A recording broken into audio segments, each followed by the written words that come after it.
Léonida en veut 5 000 lires. Il rêve, Léonida. Bien heureux si j'en retire 3 000 lires.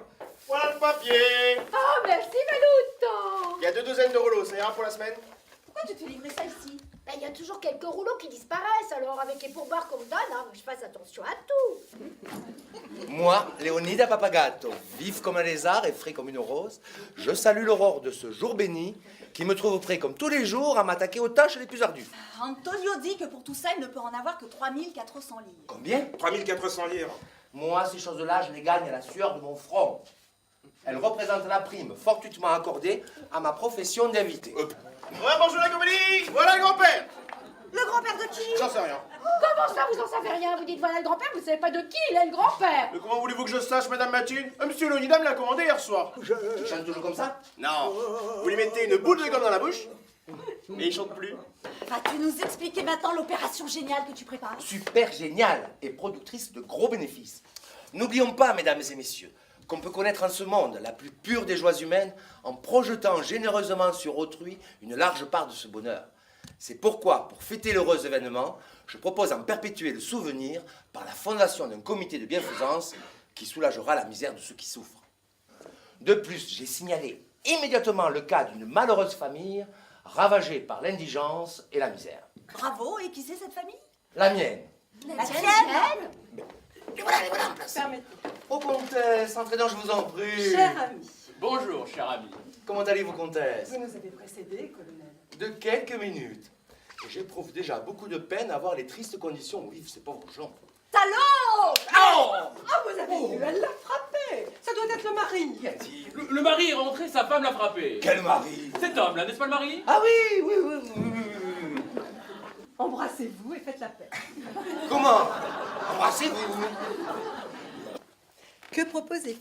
Moi, j'ai laissé 50 000 lires. Colonel, votre générosité personnelle me fait plaisir. Cela me paraît suffisant. Et ça nous permet de garder notre vol pour une autre famille. Oh, maman! Mais qu'est-ce qui t'est arrivé? Oh, maman, je l'ai tué! Qu'est-ce que tu dis? J'ai tué Alexis! Oh, ma tante! Il est arrivé une chose terrible! Oh mon Dieu, ciel, explique-toi. Mais c'est une fatalité, ma tante. Nicoletto, qui croyait que mon revolver n'était pas chargé, a tiré sur une porte derrière laquelle se trouvait Alexis. Alexis est mort. Mais oui! Ah mon Dieu, on va l'arrêter, Je sens mal dans mon paquet, il y a du camp. Il faut le cacher. Mais où? Mais ce ne sera pas difficile, ma tante. C'est une question d'argent. L'endroit, nous le trouverons. Attendez un instant. Vous voulez cacher votre fils? Mais oui, oui, oui, maintenant. Alors laissez-le ici. Il s'agit de cacher pour cette nuit seulement une personne dans votre appartement. Encore une. Oh. Et qui est cette personne? Alexis, le valet de chambre. C'est un cadavre. Oui, bien sûr. Monsieur Papagato, Oui. il y a 200 000 lires pour vous. Alors, puisqu'il s'agit d'une bonne œuvre, dites, vous n'avez qu'un seul cadavre. Où est-ce qu'on le met? Dans le débarras. Oui. Allons-y doucement pour ne pas réveiller Nicoletto.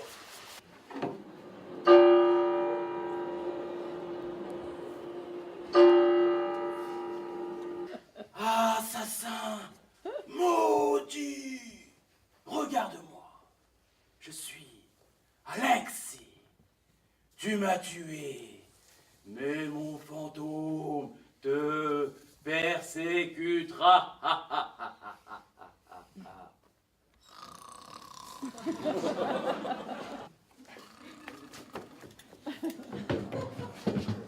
Tu vois bien qu'il n'y a pas de place ici, il faut que tu ailles dormir ailleurs. Ah! Astuce féminine.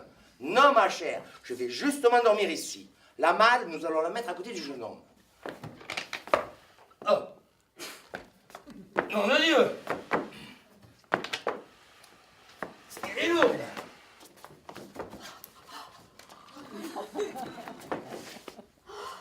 Ah non, c'est lui qui dort là. Attends, je suis pas folle. Hein. J'ai entendu du bruit. Exactement. Eh ben, il aurait pu la mettre ailleurs parce que ça encombre ici. Bon, N'y touche pas! c'est pas le Saint-Sacrement quand même, hein. Eh ben, tu vois, je l'ai poussé.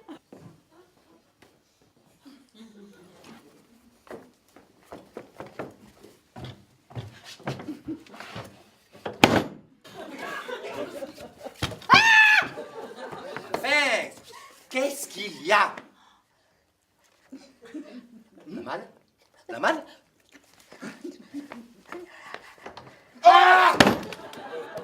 Monsieur, est-ce que vous ne m'aviez pas demandé cette danse?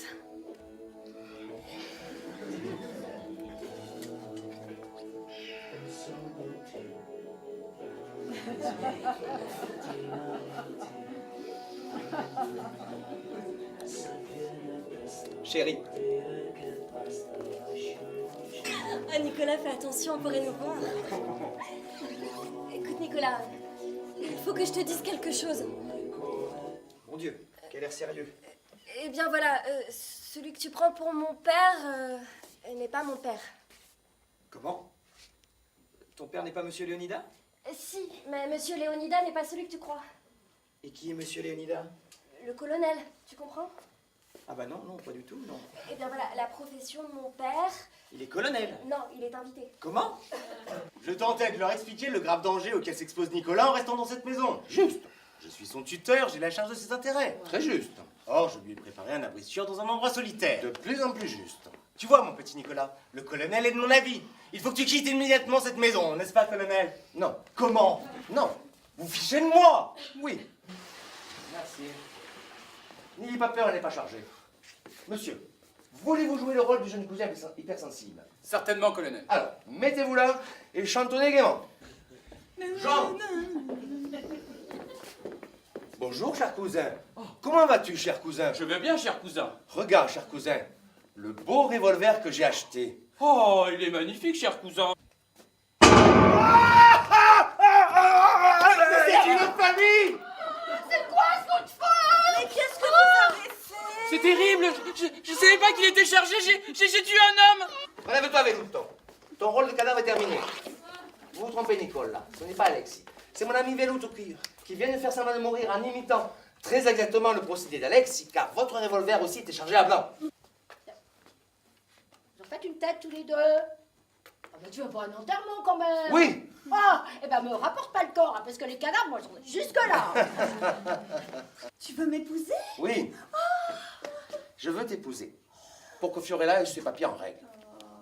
Alors ce soir, tu ne peux pas me dire à quelle heure tu reviens?